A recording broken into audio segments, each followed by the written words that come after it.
ladies and gentlemen, starting our next session. Opportunities, challenges, and risks of investing in industrial sector. Would like to call upon His Excellency, Mr. Moderator, Dr. Wei Xi Gong, Chief Division of ITPOs and Industrial Partnership, UNIDO. Again, not Philippines, UNIDO. Our esteemed panelists, Nitan Patak, Senior Head of Unit Institutional Client Relationship, European Investment Fund. Welcome to the stage. Mr. Ayman Tambuli, Co-founder and Chief Investment Officer of Exits MENA. Pavier is not here. Mr. Yabin Wu, Head of UNIDO ITPO Beijing. Welcome to China. Mrs. Sonia Jannahi, Board Member of Bahrain Chamber, Founder and CEO of Maya LA, Chocolaterie, La Chocolaterie, and the Living Concepts, La Chocolaterie. Mrs. Reem Baghdadi, Chairwoman, Jordan Forum for Business and Professional Women, Co-founder and CEO of Rimara Pak, Jordan. Last but not least, Gautam Das, Senior Manager of Investment Facilitation. Not here. Welcome and all the best. Thank you very much.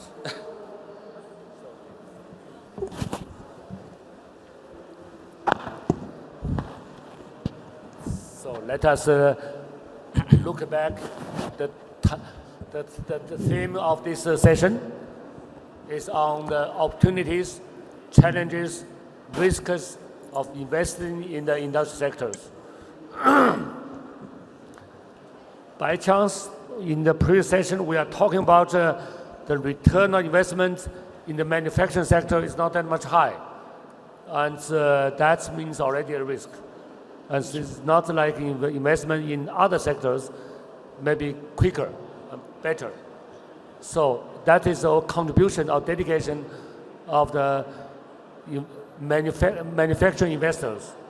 So from that angle, we are talking from different players aspects. We have Mr. Nitan. Let me call Nitan. I have problem with my pronunciation of different names. Nitan is Senior Head of Unit in the European Investment Bank and very rich experience in risk and venture investment in private equity as well. This topic is special design from that angle. So we are honored to have opportunity to listen to you from that perspective. Ayman is the Chief Investment Officer, co-founder at the Exits Mensa. What does Exits Mensa mean? Yeah, Exits MENA is an investment banking platform based out of Egypt and caters for small SMEs and startups in MENA region. So I can see you have rich experience in M&A, merger and acquisition. Yes, exactly. So from that angle, I think the audience would be interested to listen to your experience combined with the industrial sectors. Professor Yabin Wu is Head of Investment Technology Promotion Office, UNIDO in Beijing. And his experience would be very strong in the partnership building through different industrial alliance in the process as well as technology partnerships. So we will have opportunity to listen to him and what are his experience in these areas. Sonia, the old friend of UNIDO, for many, many years, I could not recall when did I meet you first time, and really contributed to the industry development from different angles, from the women entrepreneurship development of you, and from the Chamber of Commerce, long time contributor. And we will listen to you how the private sectors be involved through the institutional setting, how the women play the role in the area in a proactive way. Rim, I'm honored to have you today with us with a long year expertise in the industry sectors, in the manufacturing, and also from women leadership point of view. And it is a really special banquet of expertise to listen to you all. However, every investment has risk. Every investment, it means the investor want to have more opportunity to get more higher return. What attention should be paid from the European Investment Bank point of view? And because it is the investment bank, also in different areas. What is your most would like to share experience from sector point of view and from the individual case point of view? Risk, opportunities. Floor is yours. Thank you very much for the introduction, and thank you for having me here to participate to this very important panel that is addressing the investment outlook with respect to the fourth industrial revolution. This revolution has actually triggered some very transformational behavior from the consumer perspective. And of course, these have been to be addressed from an investment perspective, and they create a great opportunity for an investor to be able to take advantage of this new momentum. Now, these technology that we are talking about include, of course, artificial intelligence, but not only. We're talking about cloud computing, 5G. We're talking about infrastructure investments, and a lot of technology that we describe as deep tech. And I think we are all in agreement that they represent a huge opportunity from an investor perspective. Now, an investor, when looking at an opportunity, is still thinking the old way. So the fundamentals, regardless of if it's a deep tech company or a company in the life science sector, need to be solid. So we are looking at companies to be invested into that will actually demonstrate best practices and processes, and therefore will reassure the investor and display an opportunity for return on investment. Now, what makes companies that are active in the deep tech different than others? And why is it that we have seen more investment flowing into this sector in particular than in other? I think one of the answer is the robustness of the technology, of the underlying technology that these companies are using. And by robustness, we monitor the amount of patents that have been filed supporting this technology, this deep tech sector. And we realize also that there's a correlation with respect to patent and the investment trend. Therefore, a company that has a very strong patent base and has protected its technology is more likely to get an investor to invest that is taking a certain risk. So in my opinion, currently, this is an opportunity that every investor is looking into. So us at the European Investment Bank or the European Investment Fund that I represent, we're not actually investing directly in those companies, but we are investing into private equity and venture capital funds that are investing in those companies. Now, the catch is that those investment companies have to respond to a performance that has been dictated by their investors. So it's, of course, a hard sell for a venture capital fund to say, okay, we're going to invest into 30% of deep tech company, 30% of a company in the life science sector, and another 40% into another sector. They always have to demonstrate their ability to return money. So the challenges that we see with respect to these investments are twofold. The first one is human capital. I think that we are addressing a sector that is in need of a new profile, new people, new engineers that are just coming out of universities. So people are having difficulty to find enough qualified engineers to be able to support the technology company. And the second big challenge is the financing. So the financing obviously has always been a challenge, and in this sector it's also very challenging. Now, there are some comparison between the US market and the European market. US is very much ahead in this sector, in particular when you're looking after investment into deep tech related to software, hardware, and connectivity. If you look about robotics and artificial intelligence, there we see a massive flow of investment into Europe.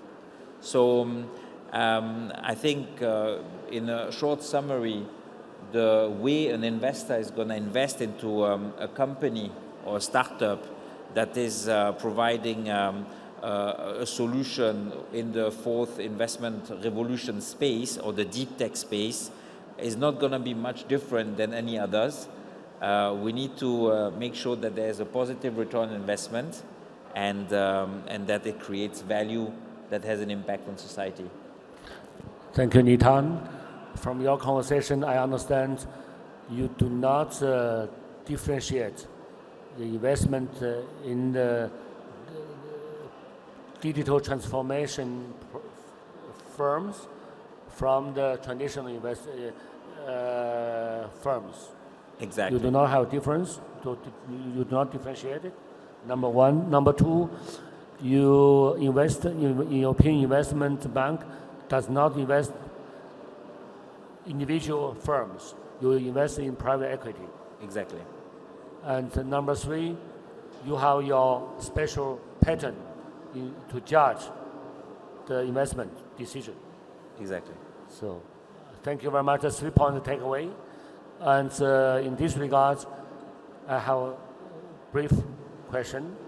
You do not check the digital readiness of a company in the transformation because you do not distinguish them. For you, it's a target of investment while private equity fund. Yes. Am I right? Yes. So now I promote United Nations here once a little bit. United Nations, my division, we have the tool for investment feasibility appraisal system. It has been utilized in more than 11,000 institutions in the world for investment feasibility appraisal. I welcome European Investment Bank utilize our tool as well. Well, I'm very welcoming you to demonstrate, and if we can, we will. You are kindly invited to participate, or particularly we make a presentation for you. Thank you very much. Thank you very much. Now, Ayuman. Nitan does not distinguish the classical or these transformed companies from investment point of view. You, as an experienced force in M&A, what's your perception in the investment in the sector? and risk, opportunity, and your perception? Yes. Well, I certainly hope we have more investors like Nitan, because most of the investors we deal with, they usually make that distinction. There is a shift right now, and this is a problem that most industrial sectors or companies that we have in our portfolio are facing, is that there is a shift in the thesis of investments or investors towards asset-light models that do not have the same level of risk exposure that manufacturing plants have, operational risks, human capital risks, disruption to supply chains. They want asset-light models with a heavy emphasis on tech, service provision, teams that are focused on IT development, business development. They no longer seek to make a risky investment with a prolonged payback period in a manufacturing plant. One thing that we thought about and we've been trying to implement, and it's actually, I think, one of the main reasons why we're having this panel right now, is how to digitalize the industrial sector. Industrial sector needs to be digitalized across several streams. One to begin with is their own automation of certain processes, automation or digitalization of certain supply chain channels, their own internal procedures. These are the things that you can say that this industrial complex or this manufacturing company has this digital tag or tech tag that would incentivize an investor to look at them. It's not a matter of them just doing so to attract investors. It's also a mean of cost optimization, scalability, being able to predict and manage supply chain, which are mainly the risks that investors perceive in that sector. One thing to capitalize on as well is the appetite of investors to invest in early stage innovations. There is a very limited pool of investors that is willing to invest in R&D. A very limited pool of investors that is willing or receptive to the fact of investing in people's brains at this stage in something that would lead to a manufacturing process. They would rather invest in a business idea that would translate into a service, or a business idea that would translate into a retail business or an online e-commerce business, rather than investing in heavy assets at a pre-seed or an early stage. So these are like my main takeaways based on our experience, at least in the region, of how investors perceive industrial projects at the moment. Ayman, interesting experience that you have shared. I have one question to you. You have not yet touched the point as a chief investment officer. Your investment at which rounds? Is it angel investment, risk investment, A round, B round? Your company called Exit Mena. So in this regard, when is your time to withdraw your investment? And when is your seniority of the investment? It means every investment has a strategy of exits. When's your time? When's your time in? When's your time out? Well, I think there is no kind of like a certain preset assumption here. It depends from a sector to another, a founder to another. But for founders in particular, the decision is not solely up to them. It all depends on investors as well. Investors, they have certain payback periods in mind. When you're a founder at an early stage company, you're not really in a strong bargaining position. So you kind of like give away some terms that might be binding for you to stay in the business for a certain period of time. And this is a problem that we're currently having with our founders. They might have majority, but they do not necessarily have control or authority to kind of like divest the company or exit without the approval of their investors. And again, I would also attribute that to having a very focused set of investors that are only, or like a very select set of investors that are only willing to invest in certain projects. So if the scope is narrower, if the pool is narrower, you have an even weaker bargaining position. So that's also one of the things that dictate when you can enter an investment and when you plan an exit. The exit methodology itself differs from one industry to another and one founder/investor to another. I mean, for us, the ideal situation would be to go public through an IPO, but that does not necessarily that is not necessarily the case given like for most stock exchanges or most stock market. There are certain criteria, financial, legal, governance-wise, that need to be met, and most of startups, unfortunately, do not have to or do not adhere to that criteria early on. Either that or a private placement, a sale to a strategic investor or a PE fund or so on and so forth. And this often dictates that you have to deliver a unique value to that strategic investor for him to be willing to integrate. And that on its own kind of like entails certain difficulties when negotiating the deal and ensuring alignment between founder and investors, existing investors and potential investors. Because for strategic investors, they might not be always willing to let the founders go from the beginning. They might insist on having a holding period for some time until they achieve certain KPIs, until they ensure smooth integration. While for the financial investors or VCs or angels, they would want to exit on the spot. That puts a burden on the founders to kind of like bridge the gap or bridge the manage expectations of both parties. For the financial investors as well, they might be willing or they're actually only willing on exiting via cash or like a cash deal or a cash consideration. While for most strategic investors, they often introduce the concept of share swap.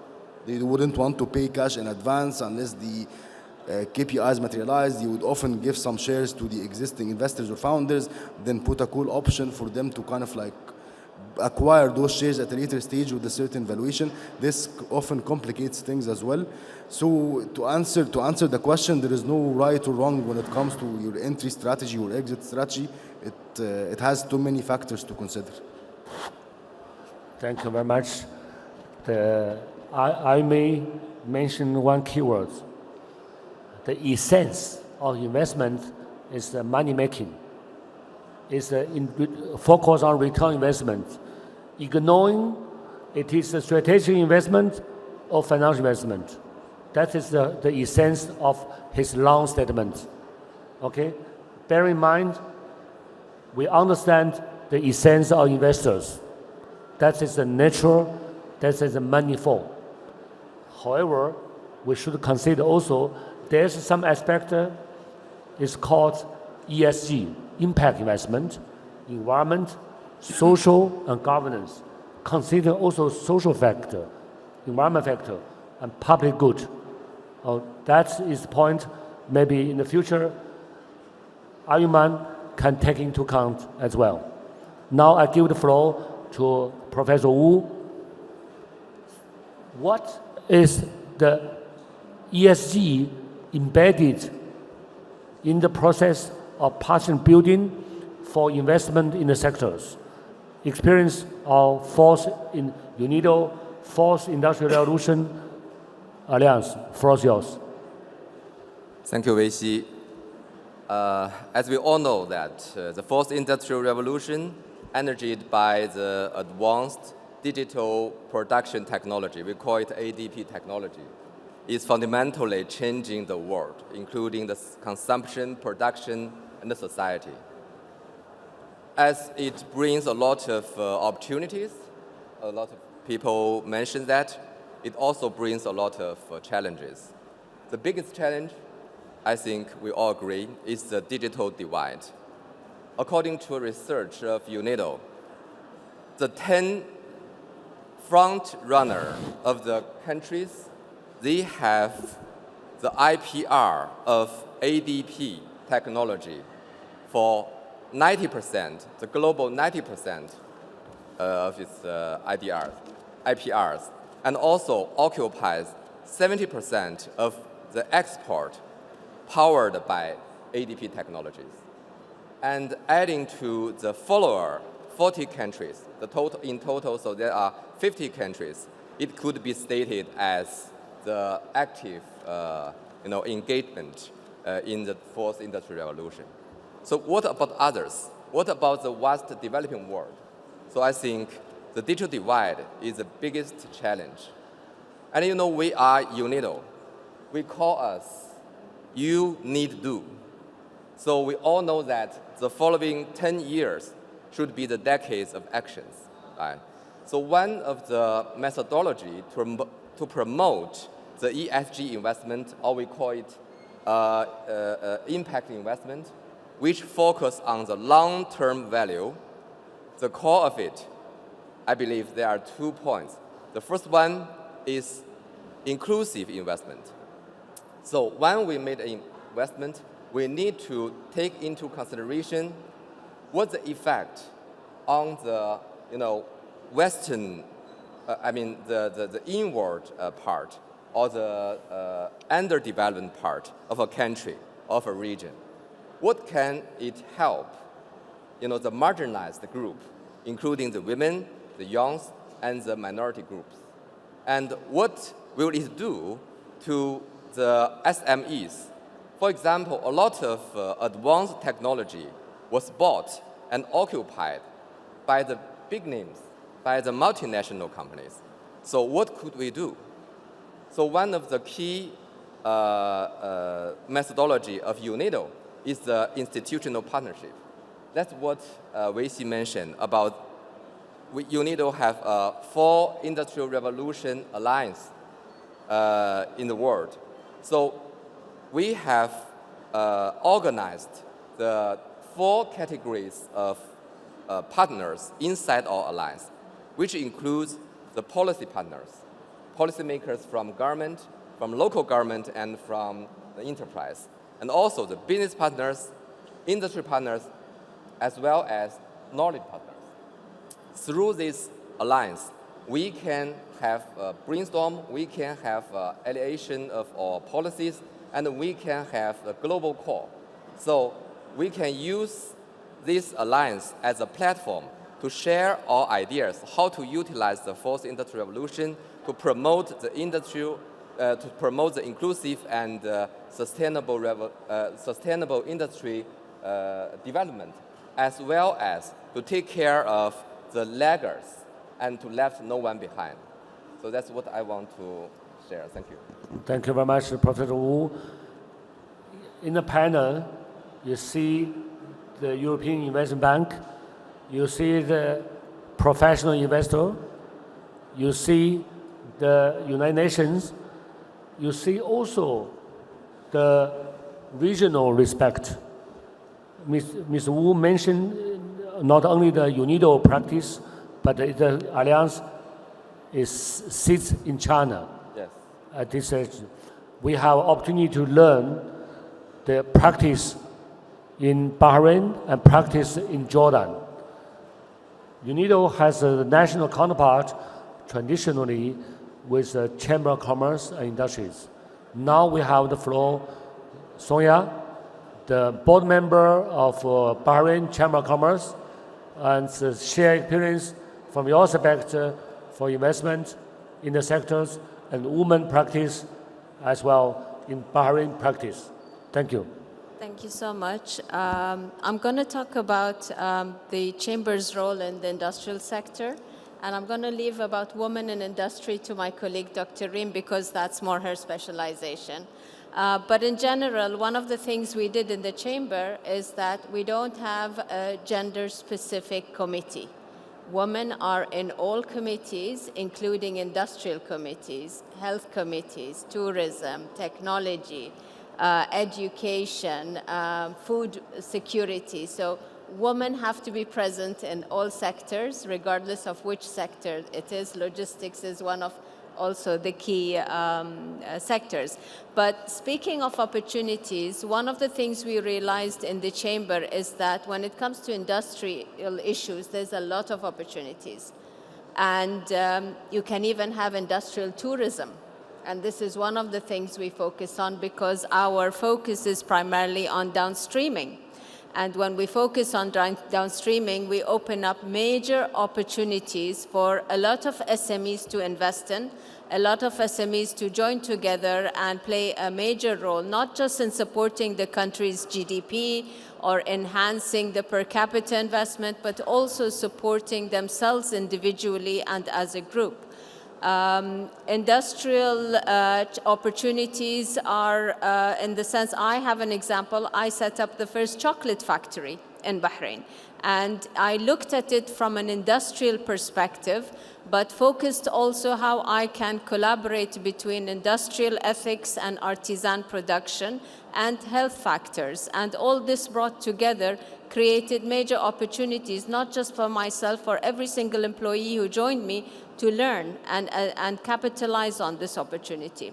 So if we look at opportunities, we have many opportunities. If we look at challenges, yes, there is challenges because it's a competitive market. We have to focus on unique opportunities when it comes to downstreaming, what will add value, what will open up job opportunities where people can take the advantage of learn a new skill and use that skill whether to grow within the organization or outside the organization. And we also have the risks of the funding, and this plays a major role. Funding is one of the key risks we face today to support the opportunities to grow beyond the boundaries that they're on. The other risk that we have is the digitalization. A lot of the SMEs do not have the cash flow to focus on how to expand their industrialized businesses more, to be more technology-oriented, to use the artificial intelligence factors and other elements that will enhance their production. And this is a major challenge that we have today because 98% of most of the companies that we have in our region are SMEs.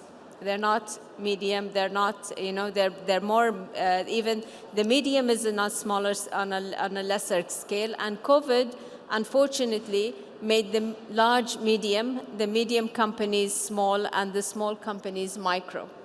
So it actually was a setback for a lot of industries, a lot of sectors, and funding created a major challenge because they have a cash flow problem. And this is basically when we look at industrial sector, we need to focus on how to provide the platform for the SMEs to not just focus on specific industries, but also to educate, to create job opportunities, and also to enhance their businesses by using the most sophisticated technology forms to adapt and to enhance, mainly for the purpose of globalization. Because we want these industries to come out of the different countries that they are in. We don't want them to be restricted to, for example, in Bahrain. We want them to be focusing on the region and beyond the region. So this is one of the challenges that we have today. A lot of people do not think of going beyond the borders of the specific country we are in. And our focus is to encourage them that when you think of a business, especially in the industrial sector, will your product or your service be required in a country beyond your current border? And this is a major challenge that we need to address. Thank you. Thank you very much, Song Yan.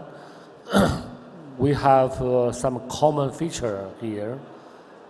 Nitan, European Investment Bank, they work with the private equity, do not work with the enterprise directly. There are many reasons. There are two major reasons. One is the efficiency. If they work with all individual companies, it means compete with some other individual investors, and return on investment and impact also slow, and efficiency high, low. They work with private equity, the efficiency is high, impact high. You need to work with some SMEs for some reasons. At large, we work with the Chamber of Commerce.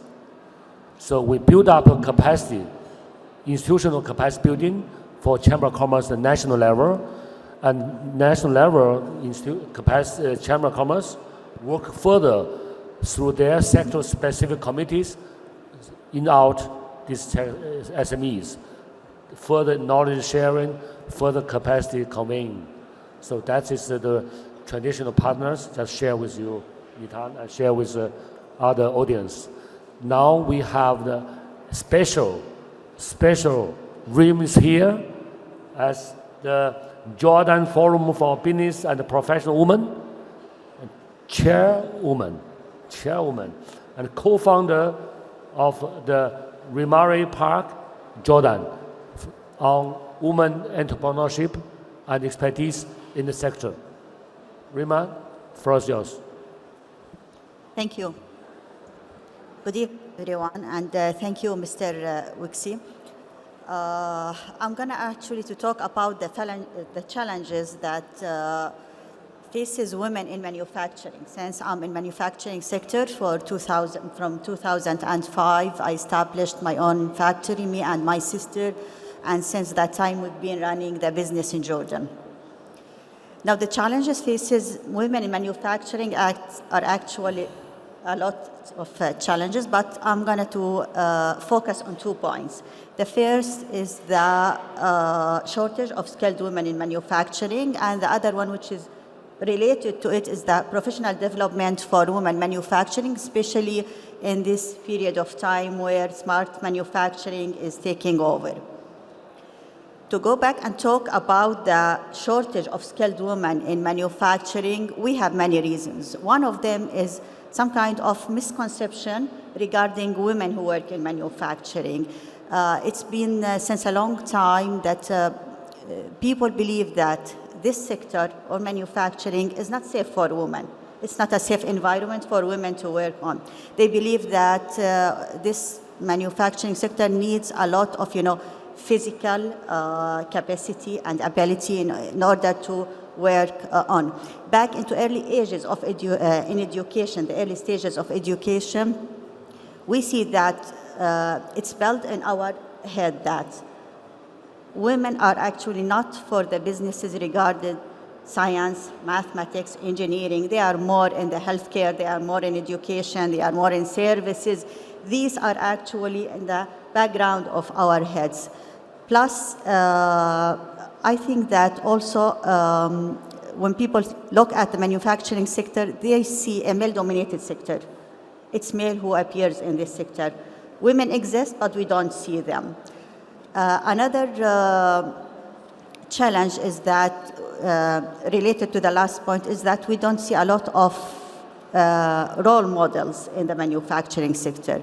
When female wants to enter this sector and look around them, they only see that it's surrounded by men. So I think we need to, in a way, highlight the success stories of women in manufacturing because they exist. We have these women in manufacturing, but it needs, not only in Jordan, all over the world, to be highlighted, to talk more about their success stories so that the new generation of the female can follow in this regard. Of course, I don't want to talk too much about the work-balance life because it's a complicated issue, but it exists, and we know that women have more burdens than men. And even in manufacturing, there are some kind of jobs that they can't do, but it contradicts with their the balance. For example, the shift work. It's there in every manufacturing factory, but not all women can do the shift work. So this is minimize their opportunities in growing and minimize their contribution in that field. What we need to do nowadays also, we need to focus more on developing women on the STEM skills because as we all know, manufacturing and smart manufacturing are about STEM, about science and engineering and mathematics. So we need to upskill women. And what's good about this is that developing women in this regard doesn't include them, doesn't ask them to go through the 4-year, graduate and study. They can take workshops, they can participate in programs, they can participate in training so that they can upskill themselves and they can lift their skills in this regard. To conclude, we can see that women have a bright opportunity in smart manufacturing because automation actually is minimizing all these obstacles and all these challenges that we see nowadays. So we believe that in the near future, women in manufacturing can have a good part and they can participate more than these times. And also we believe that as long as we are having, more advancements, more technological advancements, this means that we have bigger chance for women, The last thing that I would like to talk about is diversity and inclusion, and this is very much important because, having a group of people that are similar in everything, this is not a healthy table to take decisions on.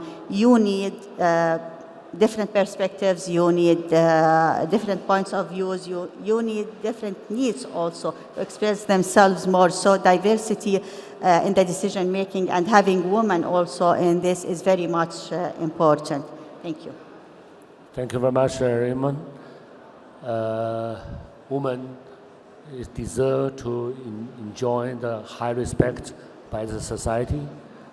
Their mother, their wife, they are also professional in the society, Yes. and they have high demanded in the family and also in the society. They are willing to contribute to society at large. So without women, no society, no sustainability. So That's this is critical for all country, for That's all country. No, ignore you are from east or the west. So thank you very much, Rima. Thank you. Great job. Now we are squeezed by the time. Let the master of ceremony raise up 2 questions from the floor. First of all, thanks to our esteemed panelists. Would like to make it short because some of us are flying soon. But before flying, would like to fly in the room with some thoughts and ideas exchanged, because I think it has been very hectic for people here listening and not being able to express themselves. So we'd like to give the chance for our audience to maybe ask some questions. First question. Who will ask the first question? Well, I can ask the first one. It's been very, very challenging for the mass, for the people to have access to information. Information is there, but businesses, entrepreneurs, even the biggest companies do not know what resources are available in terms of access to information. Do you think, is there a way, instead of just talking about creating hubs, creating platforms, is there a means of telling the people where they should go to get that information? Anyone can answer this question? Mrs. Reem, maybe? Well, I totally agree with you. Data information is very much important because you can take decision regarding these data and information. Where to get information from? This is a bigger question because it depends actually on many factors, and I believe that it's very much important for everyone to collaborate and to work together in order to calculate this information and data. You can do it. No one can do it alone. It's a collaborative action, actually. This is how I see it. In fact, information sharing, that is the purpose of Fourth Industrial Alliance. That purpose of the Chamber of Commerce by sectors. That is the purpose of European Investment Bank. They make information share, and then the comparative benchmark, then they can benefit transparent. So the willingness exists always. The willingness exists always. Only one sort of people that do not want to make information transparent. That is the consultants. They make money through information not transparent. And maybe otherwise, all other stakeholders will to have a transparent information. Yes. And maybe also capitalizing on success stories, because people believe in that what they see. Yes. There are out there hundreds of success stories that we can showcase. Go ahead. If I can add, and what Doctor said is absolutely correct. In the chamber, we use the 10 sectors that we have, and there are literally people in the sector, in the market, doing the job. We give access to anybody who wants to meet with an expert free of charge. We have a research and development section. We do researches on different sectors each quarter, and we publish this information free of charge. So it's all about how people want to find the information, because the information is available. If you want today to open a business in Bahrain, you can easily come to the chamber, and the customer services will give you all the instructions on how to set up a company in Bahrain while you're sitting there in the chamber and finalize all issues. So information is available. People who need to focus on businesses need to address the right entities to get the correct information. And the chambers of commerce in every country does have access to such information, does have an open door policy, and does have access to a lot of research and a lot of data that is available free of charge. Yes. A question? Yes. Wait. Coming to you. I'm coming to you. First of all, I'd like to express my respect and appreciation for the chairman. You've done a great job. And for the panelists, because there was rich data and information. My question is for the two ladies. Madam Sonia, you told us in your presentation that women are, let's say, represented across all the committees of the. How do you see their impact? Do you see there is a touch of women or female in the discussions or in the resolution that is raised up to the, let's say, board level? That's number one. Number two, if it is raised, how do you handle it in order to make sure that the wishes of the ladies are implemented? Egypt. You're from Egypt, right? If I may first, one of the reasons why we canceled the Women's Committee is because we're talking about inclusion. Okay. And you cannot segregate women and put them in a committee themselves and then do other sectors and put men in the other sectors. That doesn't work when you talk about inclusion. And this is why, to me, it's always offensive is if women are kept separately on a pedestal and told them to do specific things. So we made sure, without putting quotas, because we don't believe in quotas, women get positions based on how genuinely good they are and how capable they are. We have today women who are heading these committees. We have women in the logistics. We have women in the industrial sector. They are in the committees, in the technology, ICT, and they are having their thoughts, their views incorporated along with the men. We have, I myself as a woman, my mentors have always been men. One of my main mentors is sitting here, Dr. Hashim Hussein, head of ITPO UNIDO Bahrain. And exactly, and Dr. Hashim has opened so many doors and opportunities for me as a woman. He has never once said, no, she's a woman, she does not deserve, and my opportunities have gone beyond Bahrain. So it's all about us wanting to be involved as women, wanting to give back to the community. When it comes to our country, specifically Bahrain and the entire GCC Arab countries, there is no differentiation between the role of a man or a woman. We are inclusive, we are empowered, we are in a progression state. We don't need empowerment. We've always been empowered. Excellent. We've always been empowered. Excellent. Thank you so much. Thank you. Maybe a word of conclusion. I believe that the role of government has to, and also organizations, has to be a little bit shyer and give a floor to the private sector to be more proactive. We need experts like yourselves here to get together and start doing things and start maybe peering and pairing with the government and organization to make sure that things happen. We have been traditionally using the facilities out there in government institutions, in organizations, world organizations. It is no more the era for that. It is the era of individual and personal achievements and personal contribution and impact. So each and every one of us is responsible for the growth and for the industrialization next era venturing. So thank you so much. We would like to maybe give the floor for His Excellency, Dr. Hashim. He has a few words. Thank you again, Excellent. I just wanted to add to what Mrs. Sonia has said and also Mrs. Reem. She's one of the leading industrialists Thank you. in Jordan. Thank you. Yes, I would like to comment, in my experience for the last 30 years in the area of investment promotion and entrepreneurship and developing the UNIDO Enterprise Development and Investment Promotion Program, which is very well known in the UN to support startups. Today, in our program, 60% are women, okay? We started with one woman in 2001, Huda Janahi, where she have been acknowledged and applauded by George Bush in the World Economic Forum of Davos.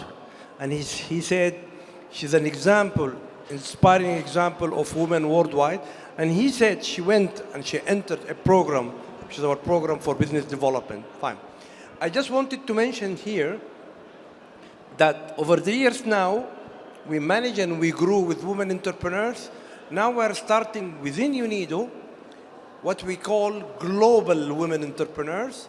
And Sonia Janahi, we're very pleased, she's going to be the first entrepreneur from the Arab region to invest in Africa. She's in the chocolate business, chocolate manufacturing. Today, with the support of BADIA, the Arab Bank for Economic Development, she's going to have a $10 million investment for cocoa processing in Cote d'Ivoire. So she's moving just not to work at the national level, she's moving to Africa, and we hope we will also move to Latin America. So I would like to give a big hand to Ms. Sonia Janahi, and inshallah it will open for us more doors for entrepreneurs, because this is our goal. Me and my friend and my colleague were into development, WISHI and all the ITPO network to ensure that we are doing joint venture. But here we are in another era, not only investors, but entrepreneurs, and especially women entrepreneurs. Thank you very much. Thank you. Thank you. Thank you very much. Now, Dr. Hashim raised up one good example of application of ADIP, which is run by ITPO Bahrain successfully. And Rim, you give us a confidence, the successful of ADIP. Thank you very much. And on a due occasion, your case is already reported to President of United Nations General Assembly. Thank you. Thank you. Just share with you. And Thank you. Thank you. last moment, let us utilize chance, share one word takeaway for the audience at the conclusion. The way the question may have not been asked before, but it's easy for you to think and to answer. One question. We are talking about investment, Nitan. We're talking about investment in the industrial sectors. From your functional point of view, each of us, each of you, we consider the opportunity and challenges, risk in the investment. How would you transfer the risk, opportunities, and challenges, whichever, from your perception, into opportunity? Sometimes opportunity become risk. Sometimes opportunity remains opportunity. So investment always is a coin's two sides, risk, opportunity. How do you transfer to the positive side? Well, it's a challenging final question. I think what we would do, and what I personally think, is that we are now in a data-driven economy where the overwhelming data is actually driving our decision process. I think maybe the next step is to look at human capital and try to develop models to be able to invest in human capital. And that, of course, the data is much more complex to collect on a human being than on a company. But we should not forget that where we are going, on one hand, in an extremely automated world, while removing a little bit of the human kind of role. On the other hand, this is an opportunity to concentrate on what the human is best at doing, in my opinion, about thinking, about guiding, about having a vision, and about also building, human relations. So, in my opinion, de-risking the investments from the traditional kind of due diligence to understanding better humans on a global basis. Thank you very much. This is a very critical conclusion. Very, very good. Ayuman?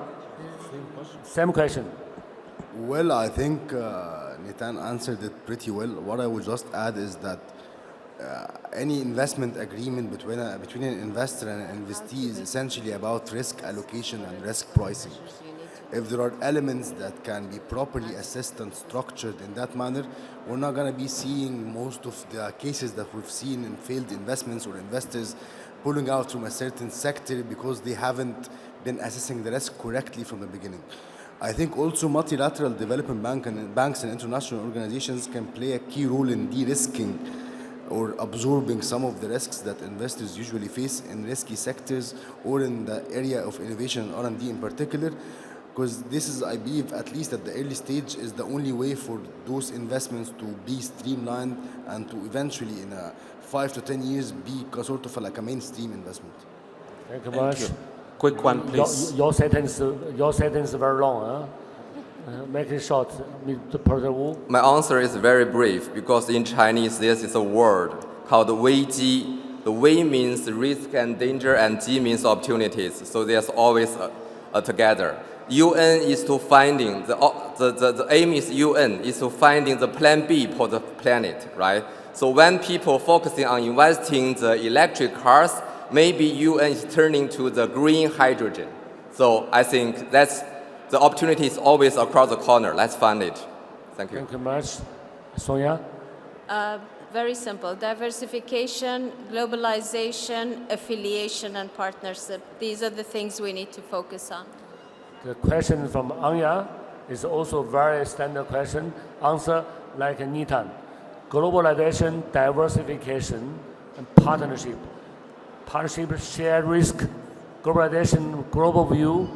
And the diversification, do not put the egg in one basket.